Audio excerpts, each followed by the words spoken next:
So Val and I are getting ready to go over the Cascade Range to Vancouver, Washington to help our granddaughter celebrate her birthday today. I think she's 25, isn't she? She's 25, a quarter of a century. Yep. And so after that, what's happening? After that, I'm going to drop Ted off at Debbie's, and they're going to go on about a 10-day excursion. So stay tuned for those videos. They should be fun. You heard it here first. See you soon. So Val and I went over to our granddaughter Kennedy's house and helped her celebrate her 25th birthday. And then Val dropped me off here at Debbie's house, and we're going on a trip. Where are we going? South by somewhere. You heard it here, South by somewhere. When we come back, it's North by no one. We're running out of time.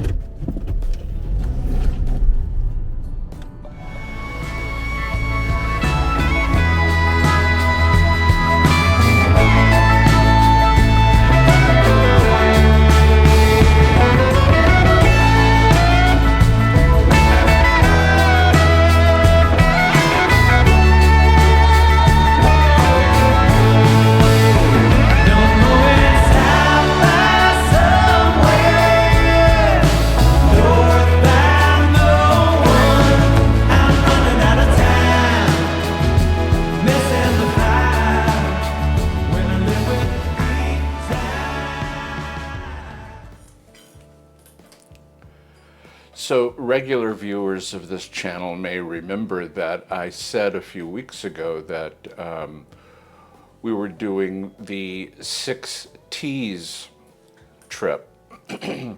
And that turned out to be not doable.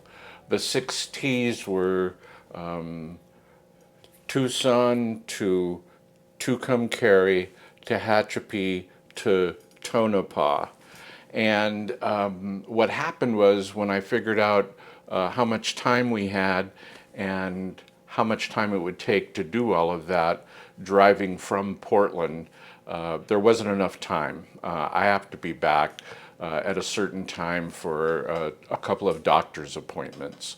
And so instead of the 6 T's, we're doing the South by Somewhere trip. Now, both of those have musical connections. Obviously, the 6 T's has to do with Lowell George's song "Willin'."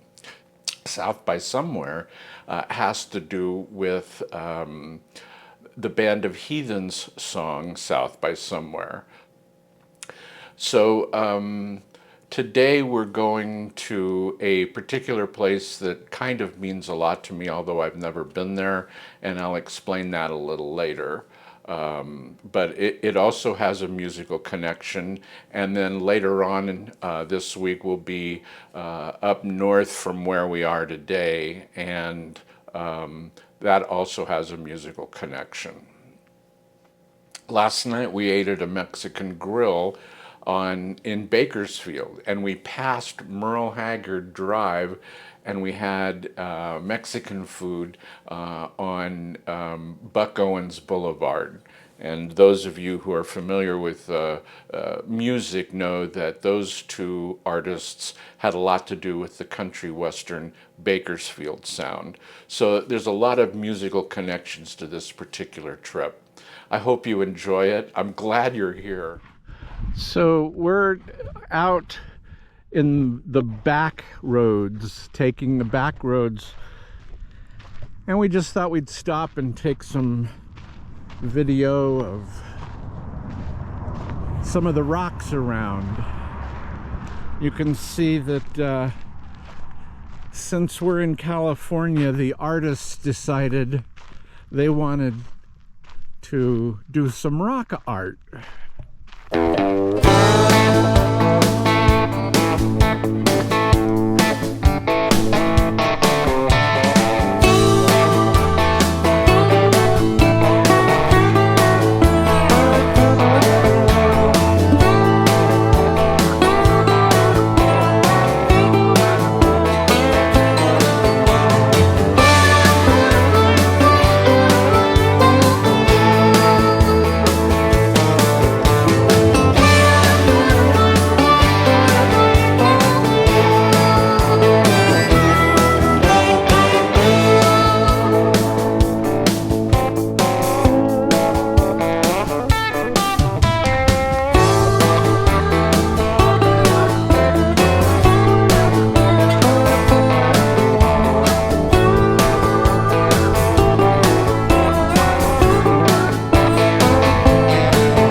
So you see behind me here is the Joshua Tree Inn. This is for music lovers. This is a big place.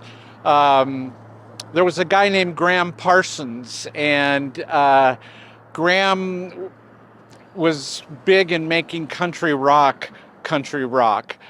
He made his way out to Hollywood and used to play on open mic at the Palomino Club in West Hollywood, and he was a long-haired hippie, and he'd get beaten up every time he'd do his open mic, but eventually they started liking his music. He formed a band of his own that didn't last very long, and he caught the attention of Chris Hillman from the Byrds. And he started hanging out with the Byrds and was a sideman on the Byrds album Sweetheart of the Rodeo. And he and Hillman became fast friends.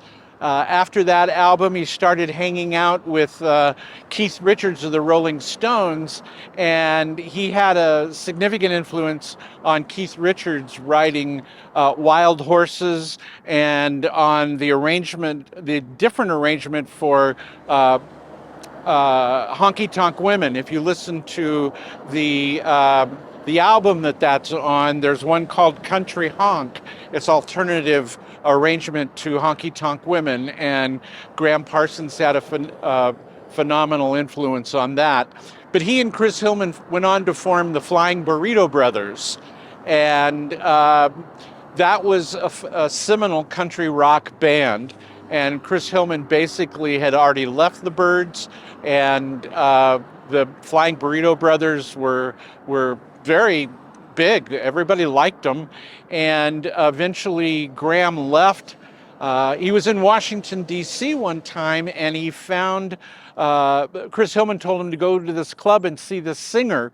So he went to the club, and there was a lady playing there, and he just fell in love with how her voice sounded.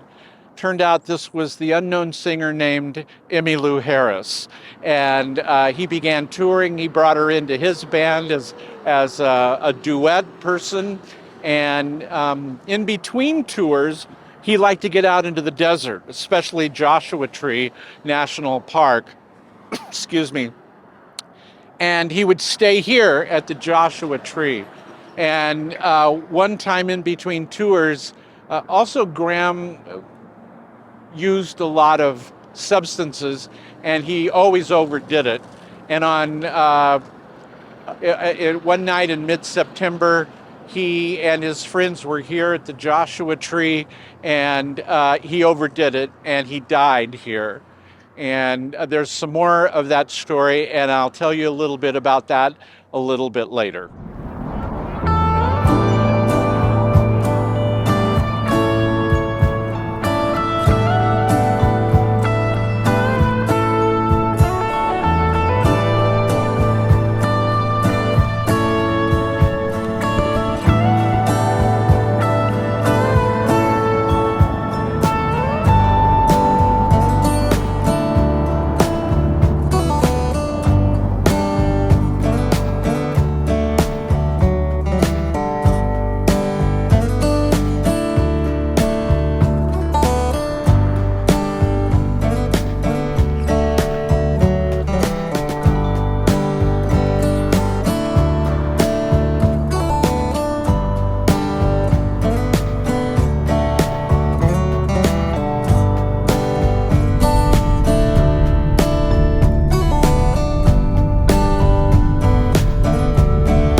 So we're in Joshua Tree National Park right now, and a lot of these trees are over 200 years old, hundreds of years old.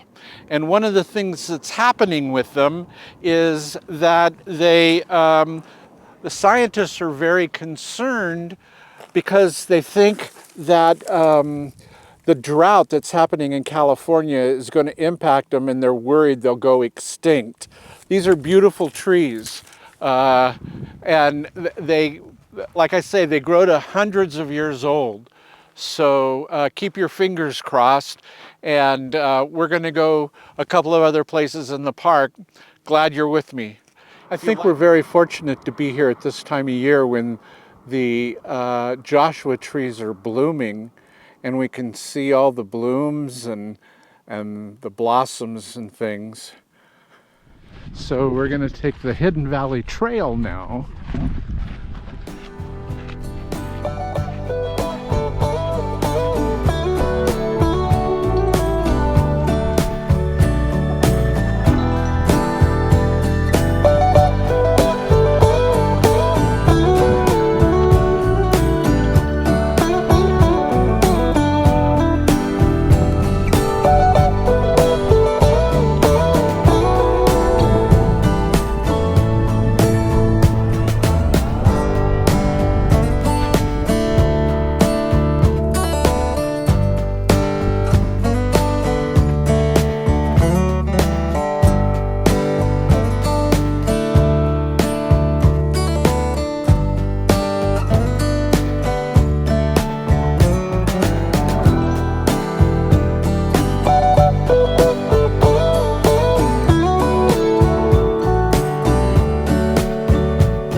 So we're going to Skull Rock. You might be able to see the eyes right there. At least I think that's a Skull Rock there.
So after Gram Parsons overdosed and died, his stepfather, who lives in Louisiana, stood to inherit a big estate.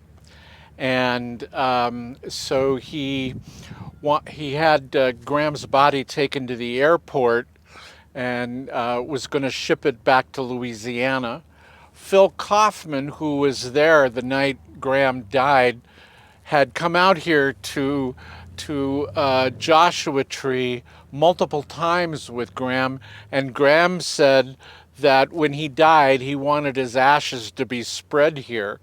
So what Kaufman did was he went to the airport in a hearse. He rented a hearse, went to the airport, loaded the coffin into the hearse, came out here, put the coffin down right here, and soaked it in gasoline and lit it, and it burned. But it didn't burn all the way through. They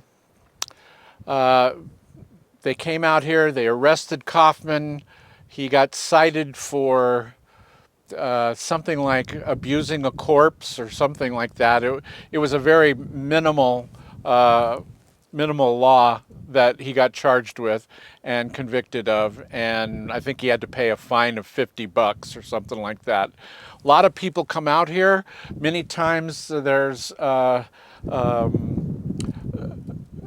memorials to Gram here. On the rocks here, there's stuff, but the park rangers come out and clean it up every once in a while.